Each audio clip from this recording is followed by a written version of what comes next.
and I think I installed it incorrectly. Let's install one of the most controversial things you'll put on your Toyota Tundra.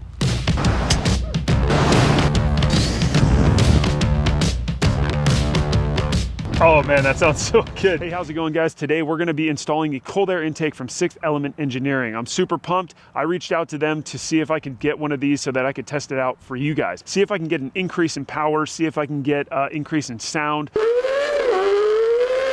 Because really, this might be one of the most controversial things that you're gonna install on your Tundra. So I'll let you know whether it's worth it or not after I install it. But first, we're gonna test out the stock Tundra. Then we're gonna go ahead and install. We'll do a really quick install, and then we'll go back out onto the asphalt and see how it sounds then, and see if I feel an increase in power. Sixth Element Engineering has done all of the research and development for you, so let's see if this is worth it. Let's test this thing out. All right, let's put this thing in the middle of nowhere. Okay, this is gonna be a giant waste of film. Let's see if we can spool this up.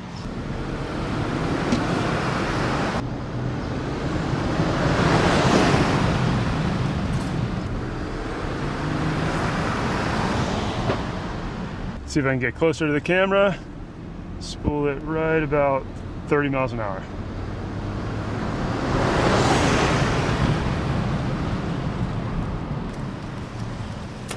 Well, how'd it sound? So let's go install this thing so that we can actually figure out the difference between the two. I had pretty good throttle boost. I was in normal mode the entire time. There's eco, normal, and sport. I was in normal mode the whole time. So we're gonna make sure that we keep everything the same so that we have a good baseline of what this actually sounds like. Now let's go install it. Really quick, we got a quick disclaimer. I'm looking at it right now. Service Bulletin TSB003023. This just says certain Tundra and Tundra HV models may experience a lack of power during acceleration or a check light on associated with DTCs. So basically what this means is just make sure that your vehicle is equipped with the latest service bulletin, and so that the computers don't register that your air intake is not working as well as it should, even though it's working better with this. So now that we have our service bulletin out of the way, let's install it. This packaging is just so nice. Like nothing is going to happen to your cold air intake. Like it looks so good. So we'll take these off at the very end, but I already know that I'm gonna love this purely based off the fact that there are magnets. Look at this. I mean, this, super nice polycarbonate top actually magnetizes. Let's see if you can hear it. Ooh. So that's so nice. I don't have to unscrew anything. I don't have to do anything. I can just pop that off, check my filters. Now this is polycarbonate and you can see right through it. So you can pretty much just check your filters without even touching it. But when you do, it's just a really easy install. Love that. This is the type of stuff when you're engineering something that just makes that final touch just a little bit better. And this is just above and beyond, and I haven't even installed the thing yet. So, all right, let's install it, I promise.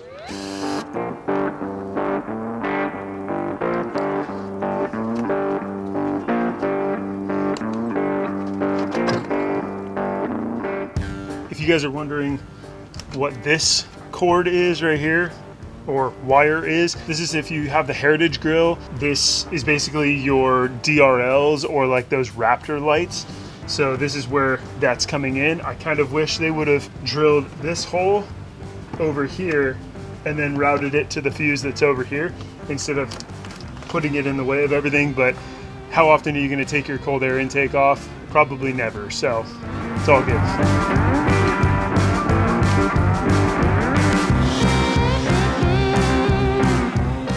This side is a whole bunch of 10 mil bolts.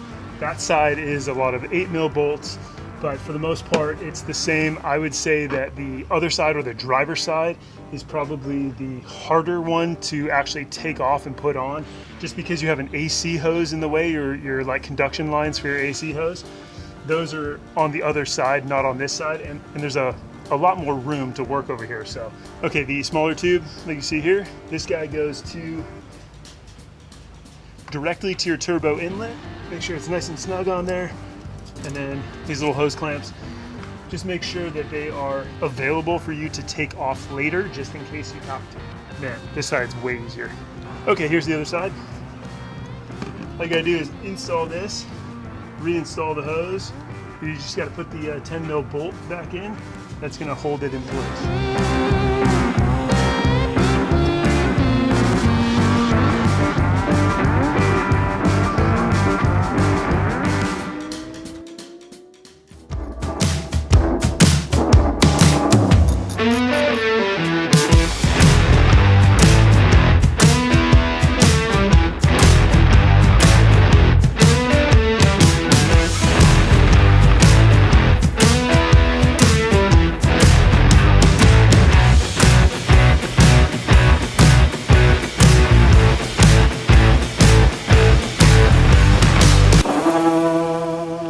I just did a quick install for you guys, but if you want to see the install video, I'll leave a link down below. It's on 6th Engineering's site, and they did a really good job explaining. So I'll let them do that part of it, but I'm here to test this out, install it, prove to you that I actually installed it, and then actually test it out and see how it is, see if I get any alarms, see if there's any decrease in gas mileage. So we'll be updating you on Instagram and YouTube Shorts, because really I just want to test this out and make sure that this is actually a quality product for you guys. Really cool. This is a pretty easy install on this side. So the only reason that this is not that easy of an install is because of this AC line right here. So unfortunately you have to get to a bolt that is like, if you can see where my finger is, it's all the way under there. And your hose clamps are behind this section here, all the way back here. That's what makes this install, like this top part, gasketing, top part, ratcheting this, putting your map sensor in, all that's really easy. Putting in your fully plastic tube and then attaching these little lines down here, not that big of a deal. What's a big deal are the bolts that are back there, and then how this line right here gets in your way. We've installed it and it is looking good. I double checked everything because I tend to make mistakes. So I double checked everything from the turbo all the way back on both sides, and everything looks great. We're gonna start up the truck, make sure that that works, and then we're headed over to test out the turbos and see how this thing actually sounds with the cold air intake in it. I am super pumped. So let's go test this thing out. Okay, so really it doesn't sound any different because we're not spooling up the turbos. So let's get on the road and spool up the turbos. Let's do this. Oh man, I'm excited. I got the windows down and everything. All right, I think I can go 35 on this section. So hopefully I can spool up. Ho ho.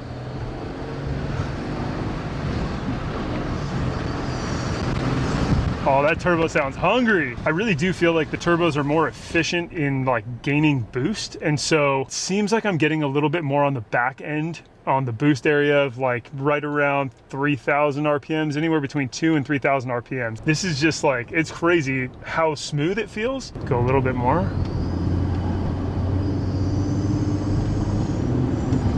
Oh man, that sounds so good.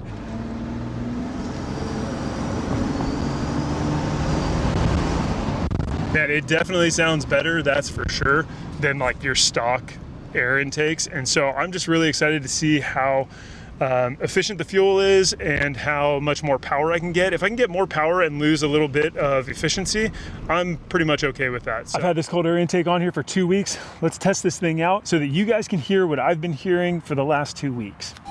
Should probably put my seatbelt on first, huh?